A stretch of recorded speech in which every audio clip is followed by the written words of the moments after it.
আসসালামু আলাইকুম প্রিয় দর্শক। আবারও আমি চলে যাচ্ছি আমাকে সেই বগুড়ার ঐতিহ্যবাহী খায়রো মেলা। তো খায়রো মেলার আর মাত্র কিন্তু একদিন বাকি। তাই জালসুগা এলাকার জেলে জামাইয়েরা আমার ভিডিও দেখিচ্ছেন তারা তাড়াতাড়ি রেডি হয়ে যান। খায়রো মেলার আর মাত্র একদিন বাকি।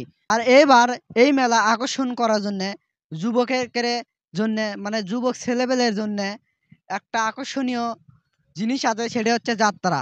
এই মেলা আকর্ষণ করবি এই যাত্রায়। তা যারা যাত্রা দেখার লিসে আছে তারা আগে থেকে প্রস্তুত হয়ে নিয়েন। প্রিয় দর্শক, আপনারা ইতিমধ্যে দেখতে পাচ্ছেন যে এই খায়রো মেলাত কিন্তু মিষ্টির দোকান চলে আসিছে। তা মিষ্টির দোকান আসে কিন্তু তারা তাদের মানে এই মেলা যে মিষ্টির চাহিদা, সেই চাহিদা অনুযায়ী কিন্তু তারা মিষ্টি বানিয়ে রেডি করে থসে, ছেলে আবার ডিসপ্লে করে থসে। তো এর আগে আপনাকে দেখাচ্ছি যে পোড়াদাও মেলাত সেই আলিফ মিষ্টি ভান্ডারে কিন্তু 15 কেজি ওজনের মিষ্টি আসলো। তা ওই পোড়াদাও মেলাত কিন্তু সবচেয়ে বেচাকেনা করছে বেশি এই আলিফ মিষ্টি ভান্ডারে।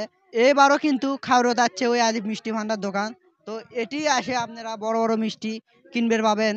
তা কত বড় বড় মিষ্টি মান আছে সবকিছু দেখাচ্ছি আমি ঘুরে ঘুরে। আপনারা সামনে দেখতে পাচ্ছেন বড় বড় মাছ মিষ্টি, আরো বিভিন্ন প্রকার মিষ্টি বানিয়ে থসে এই আলিফ মিষ্টি ভান্ডারে। সাথে আরো আছে ভালোবাসার সেই ভালোবাসার মাসের ভালোবাসা মিষ্টি। প্রিয় দর্শক, এই মেলা কিন্তু আকর্ষণ করার জন্য সেই যাত্রা কিন্তু চলে যাচ্ছে। তাই যুবকেরা যারা দেখিচ্ছা তারা তাড়াতাড়ি রেডি হয়ে থাকো এই যাত্রা দেখার জন্য।